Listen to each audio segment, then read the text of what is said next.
My name is SamiahSupremacy, a spiritual, esoteric slash mermaid slash princess slash fairy slash diva. And this is a female show, I, where I talk about my emotional and spiritual journey in choosing singing and songwriting and the lessons that I have learned along the way. That's so long-winded. And I be messing up my intro all the time. Like, I don't know if leaving spiritual esoteric diva slash princess slash mermaid is corny, but I'm gonna leave it in because I like it. As you can see, my leave out has left me, but my hair was mad cute before. I'm pretty sure I put out a video of my hair on TikTok, so just imagine that instead of what you're looking at right now, because all my curls done dropped. Whew, child, it's too humid out here. But in this episode, I'm going to be talking about the importance of having positive self-talk.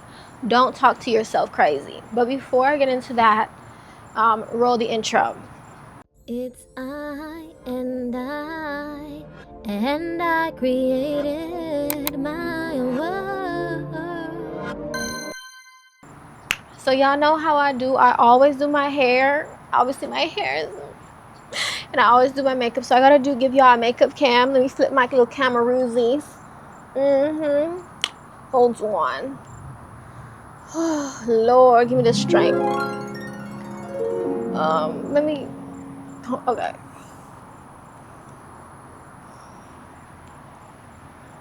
So this is the makeup today. This is the hair. This is not eating. And then let me show y'all my dress. Yes. Is it, are you not living? Are you not loving? Anyway. Whew. Flip y'all back in place. Okay. I got that dress from none of your business. Anyway, I got that dress from Dillard's. And it's mad cute or whatever. I'm pretty sure y'all have seen it on my channel before. This time, for this episode, before I get into the mental health, actually, I'll get into the mental health check-in right now. So first, how am I doing? I'm doing good. I feel like I've been very happy lately, but I've also been like less productive.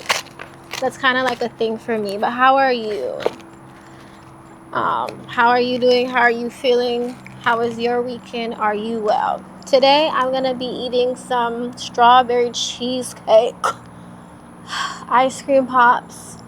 It has dairy in them, but it's skim milk, so I feel like that doesn't really count. And I love the taste of dairy. I forgot how delicious it was because I usually do like plant-based desserts, but I love dairy, so I'm going to have some strawberry cheesecake icy pops while I talk about why you shouldn't talk to yourself crazy.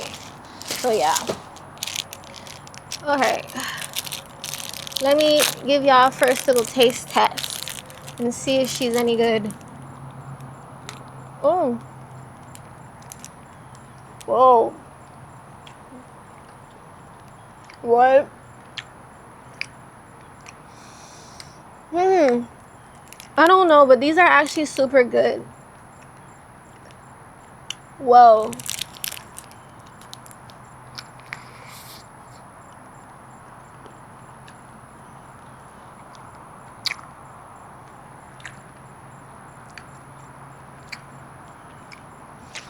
I didn't anticipate it for it to have like a white chocolate shell.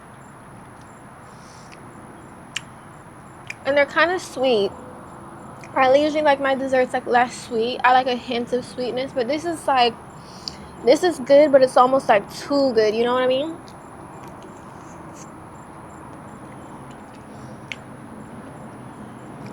Get my water.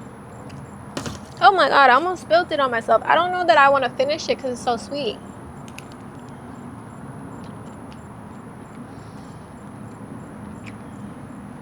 But it's good. Okay. So, the importance of not talking to yourself crazy. So, to give some background, I come from a Jamaican Caribbean household, and I feel like there's so much negative cultural norms that come with that.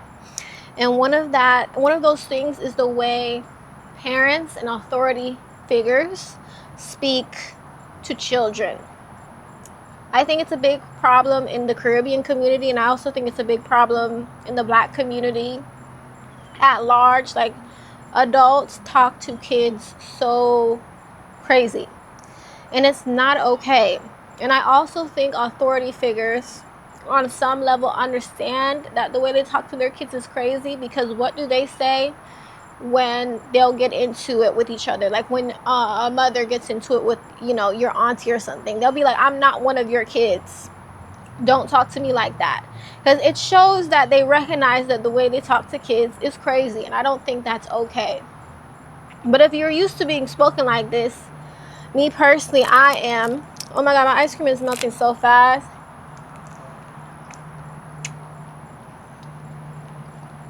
It's not that good. Anyway, if you're used to being spoken like this, for me, it created this feeling in me where I'm constantly critiquing myself, and I never feel like I'm good enough or in the right place or doing the right things, and I never give myself credit for things, even when they're positive. And it makes it hard to have high self-esteem, to make decisions, to feel sure of myself, just because my inner dialogue would be so messed up, and I was programmed that way from childhood. So when it comes to making music, which for me is something so spiritual, when I'm trying to make music and put out music and whatnot, in my head I'm criticizing myself, and it causes me to like quit and not want to do it. It's like I get so stressed. And what I've been working through is something called the inner critic, and trying to be more so a neutral observer of myself and my work.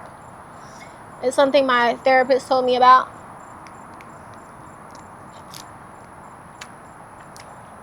And I'm trying it. And I don't know, it's working to me. But I never realized. I'm sorry, I'm off camera because I'm fucking this ice cream up. I never realized how crazy I talk to myself. And I never realized how much that was holding me back. And I also never realized that operating in a constant state of critique, it really drains you. It really stresses you out because you question everything, even small things. And you live in a perpetual state of being so unsure of yourself and feeling like you're making no progress, which is so draining. So I've learned to not beat myself up, and to kind of talk to myself like in a more healthy way, and sort of break that pattern or conditioning from childhood. The other day I was inside TJ Maxx, and I'm in line getting a curling iron to do this hair of mine, and this family is behind me. It's a young mom, a young dad, and a kid. They white, okay?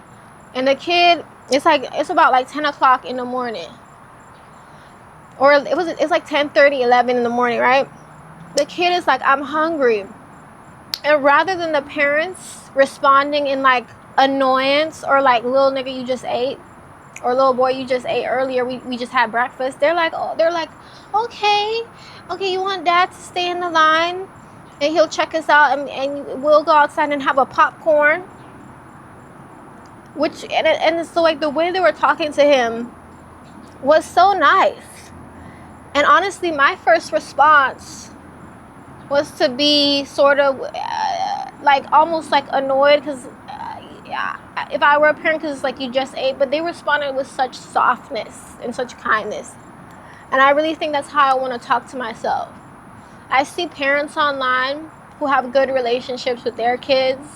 Not to say the relationship with my parents isn't good, but there is that toxicity of, I live in a Caribbean home and they talk to me crazy. But online, I'll see other parents talking to their kids with such softness, and it's so shocking. I've never seen something like that. I haven't experienced that It's like when me and my brother will see something like that, we'll be like, oh, what is this? Like, what is this? Like, they are so weird. I was talking to my brother the other day, and he was like, when he was in elementary school, he was like, one time he was telling me this story, and he was like, I went to elementary school, and this kid said his mom was his best friend. He was like, nigga, he was essentially like, nigga, what? Like, your mom is your best friend? That's gay. Mind you, this is my brother saying this, so it's not politically correct, but you know what I'm saying? He's like, he found it so weird for a boy to have a good relationship with his mom. You know, I find when I look at parents that have a softer relationship with their kid that is not based in tough love, it's like an alien. It's like, oh my God, this is so weird. You know what I'm saying? Your parents are your best friend. You tell them anything? Huh? What?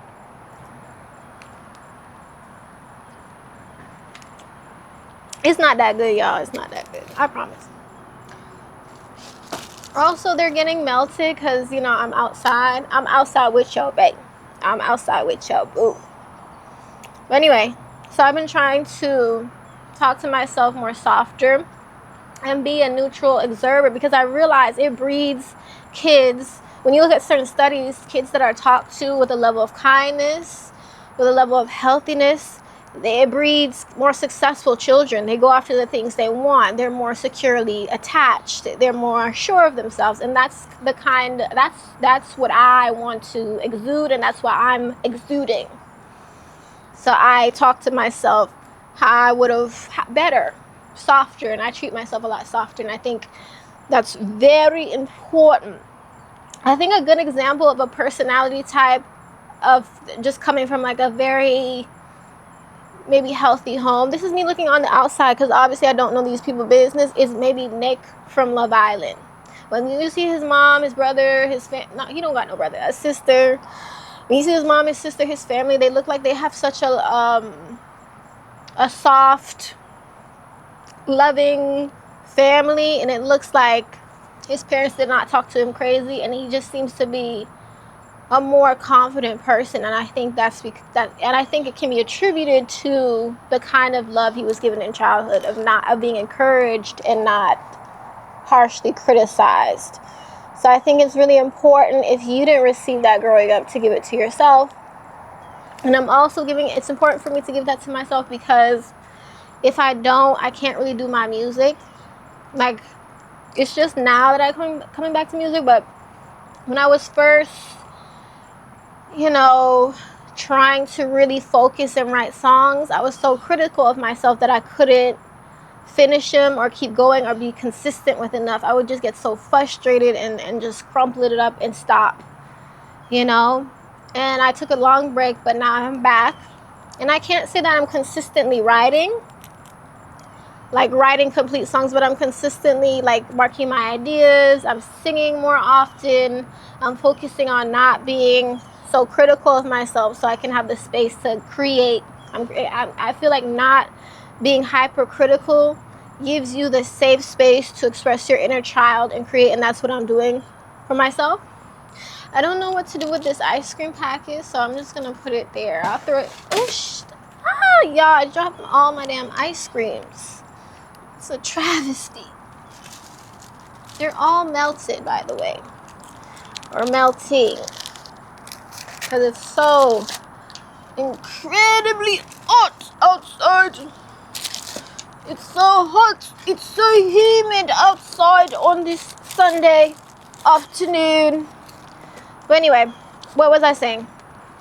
I'm giving myself this safe space to create by talking to myself less crazy, and I'm challenging myself to put out a clip of me singing an original song next Sunday, so y'all should look forward to that.